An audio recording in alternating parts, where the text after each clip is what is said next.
What's going on, guys? It's Jimmy here. Welcome to our daily show where we discuss everything going on here in our country that you need to know about here on a daily basis, including money, investing, the stock market, the fourth stimulus package update, and stimulus check update. If you haven't subscribed to our YouTube channel yet, make sure to click the subscribe button down below. It's completely free to do so. And remember that new videos come out here every day at 10 a.m., 3 p.m., and 8 p.m. Eastern Standard Time.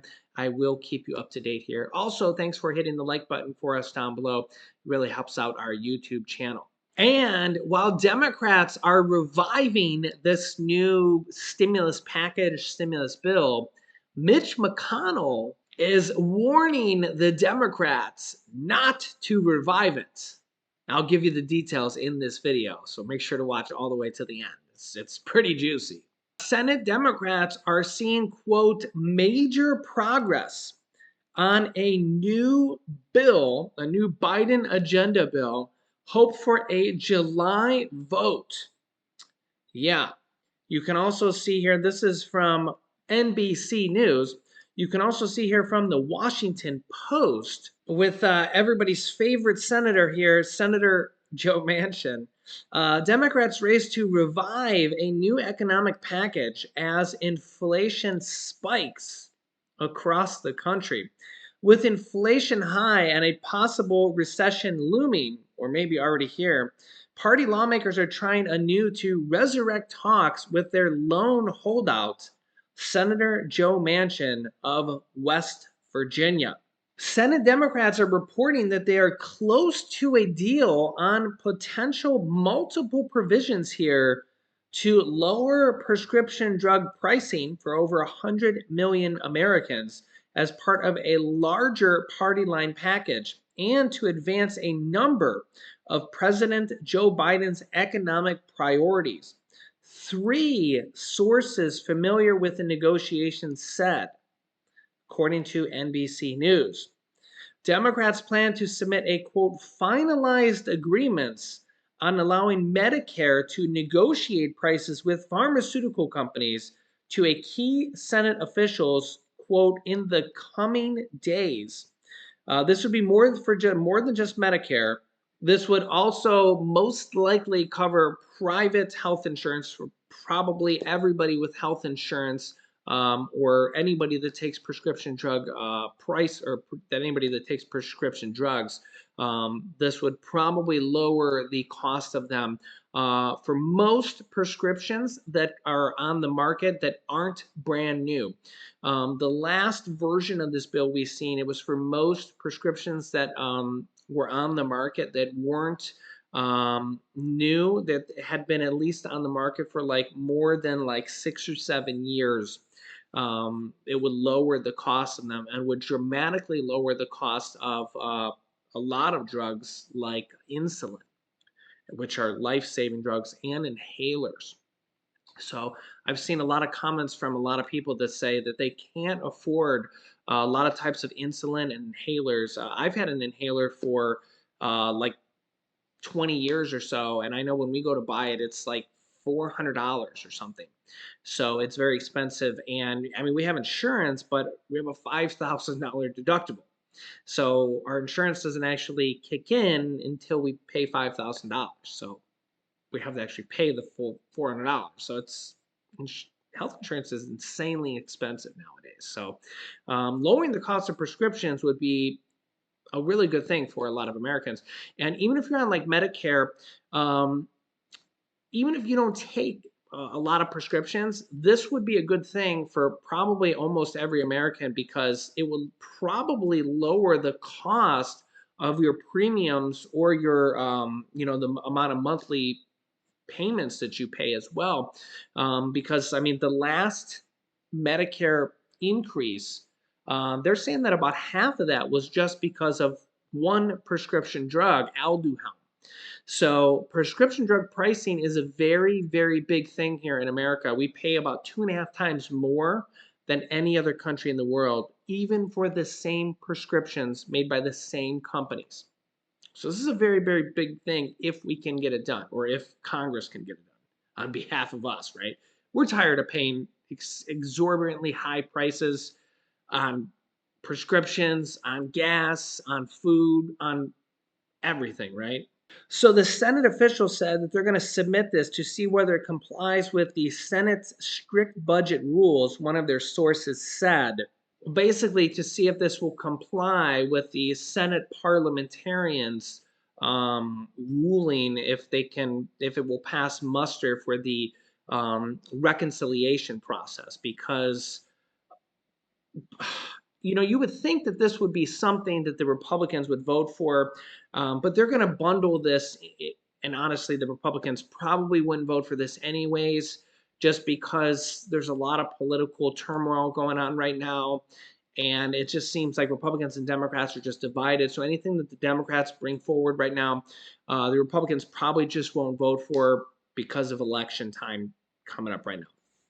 So maybe they could get some stuff done. I mean, we did see the bipartisan gun safety law done, which was, I mean, the majority of people think it was a good thing. There are some people that think that no gun legislation should have been done at all.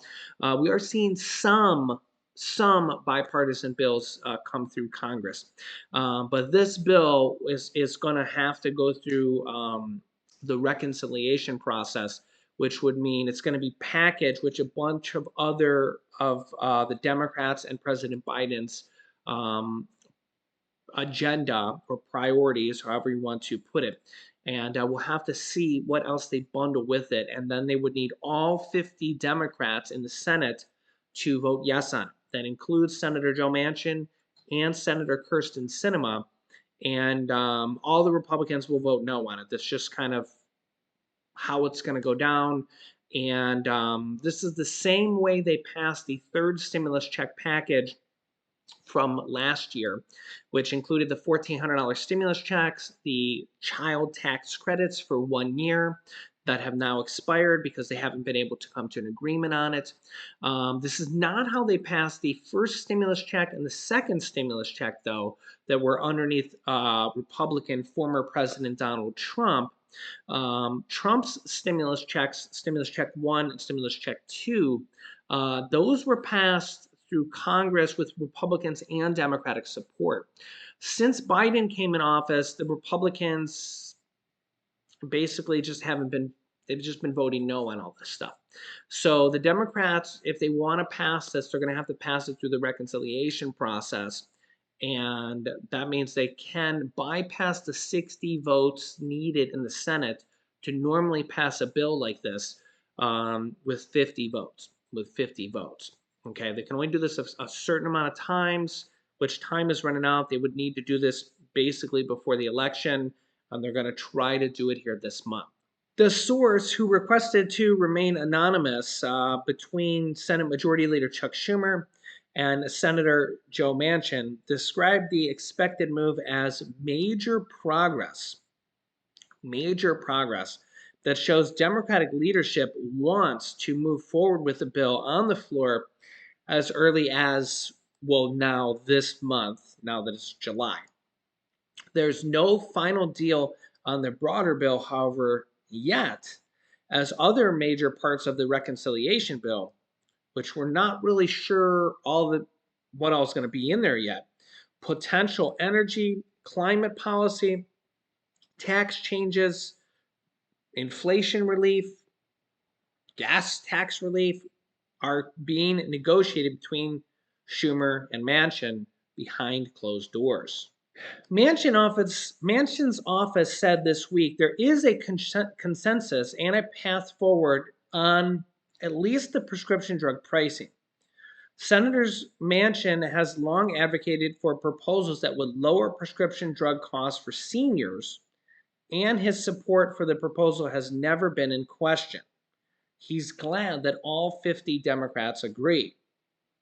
According to this summary, it would cap out-of-pocket costs for Medicare patients at $2,000 per year and allow the cap to be broken up into monthly payments, which would be about $166 per month would be the most that you could pay if you're on Medicare for prescription drug pricing for the whole year. and then you couldn't pay anymore. Everything else would be free. It would also impose a new inflation rebate policy, forcing prescription drug companies to send money back to consumers if they raise prices above inflation. That's pretty interesting. The deal would add new incentives for drug makers and insurers to limit drug pricing hikes, provide free vaccines for seniors, enhance premium and copay assistance for lower income people, and ensure the Department of Health and Human Services always negotiates for the maximum number of eligible drugs. It would require negotiations to lower prices if a drug company continues to block generic competition. Schumer and Manchin have held private talks for weeks, so private that many Democratic senators say that they have been out of the loop. Chuck Schumer told NBC News that he and Manchin agreed to keep their conversations quiet. Manchin and I have an agreement. We're not discussing what we have discussed or will discuss. He added that the reconciliation was still alive. So he says right here, Manchin and I have an agreement. And Joe Manchin has said that here, Manchin's office said Wednesday, there is a consensus and a path forward on prescription drug pricing. And he wants to lower prescriptions drug costs for seniors and multiple different things here. And it would also impose a new, quote, inflation rebate. Yeah, so Republican leader of the Senate, he's the minority leader now, Mitch McConnell is warning the Democrats of fallout if they revive this bill and try to pass it, because the Democrats can pass this on their own, just like they did the third stimulus check package, which provided the $1,400 stimulus checks, the child tax credits for 1 year, which was $3,000 to $3,600 per child. It also included rent assistance of like 40 to 50 billion dollars, $9.9 billion for homeowners assistance and utility assistance. I have links down below in the description of this video on how to apply for all of that in your state directly from the government from the last stimulus package. Most of that money is still available. Okay, so you think about the last stimulus package, and then there was additional SNAP money, food assistance money. A lot of states are actually still giving bonus money for that out, and all the stuff that kind of came with the last package, $1,400 stimulus checks for adults, for kids, and for adult dependents as well. Rent assistance, mortgage assistance, utility assistance. I can't even think about all the things that kind of came with that package. But there was a lot of stuff here. The Democrats passed that completely on their own, and they can do it again. And Mitch McConnell doesn't like that idea. He doesn't like, the Republicans think they're going to take over the House and or the Senate, or at least one, or at least they're hopeful they're going to. And yeah, you can see here, Mitch McConnell warns the Democrats of fallout for reviving this new Biden bill. One article says here, Republicans have made it clear they won't provide any votes for a bill focused on advancing Biden's safety net agenda, safety net for the economy and for the people. Senate Minority Leader Mitch McConnell, Republican from Kentucky, has repeatedly blasted the Democrat-only reconciliation effort as a, quote, tax and spending spree. It taxes large corporations and wealthy individuals, and said he hopes that the party doesn't revive it. He also says here, Mitch McConnell threatened to derail another bill designed to boost semiconductor manufacturing in the United States if Democrats revive their stalled package of energy and economic initiatives, aka what used to be called the Build Back Better. It's probably going to be called something else, but who knows. The rejuvenation of the Democrat reconciliation package, central to President Joe Biden's agenda, is far from certain. But with signs of progress in the negotiations, McConnell is moving to complicate Democratic plans. He's warning that Republicans would react by stopping separate semiconductor legislation from moving over the finish line in the coming weeks, despite its bipartisan support. Mitch McConnell tweeted here, he said, "Let me be perfectly clear. There will be no bipartisan USICA bill as long as Democrats are pursuing a partisan reconciliation bill." Sounds like a serious threat to me, basically holding it hostage over the other bill. That refers to the shorthand name for the computer chips bill that passed the Senate last year, but both chambers passed different versions of the legislation, which means it has to come back to the Senate now to be repassed, I believe. Yeah, you can see here, this would include $52 billion in incentives for companies to locate chip manufacturing plants in the US, which lawmakers are now trying to reconcile considerable differences between the two bills. White House Press Secretary Karine Jean-Pierre said McConnell was, quote, holding hostage a bipartisan package that would lower the cost of countless products that rely on semiconductors and chips and would yield hundreds of thousands of manufacturing jobs here in the US. Saying, quote, Senate Republicans are literally choosing to help China outcompete the US in order to protect big drug companies, pharmaceutical companies. Quote, this takes loyalty to special interests over working Americans to new and shocking heights. We are not going to back down in the face of this outrageous threat. So yeah, this is where things get kind of sticky because, Mitch McConnell basically doesn't want the Democrats to pass anything through the reconciliation process. Republicans aren't going to vote for anything that Democrats try to do there anyways. We're going to blast it no matter what's in the bill, whether it's lowering prescription drug pricing for seniors and Americans, anybody. Republicans are just going to vote no on it and blast it no matter what it is, especially before the elections.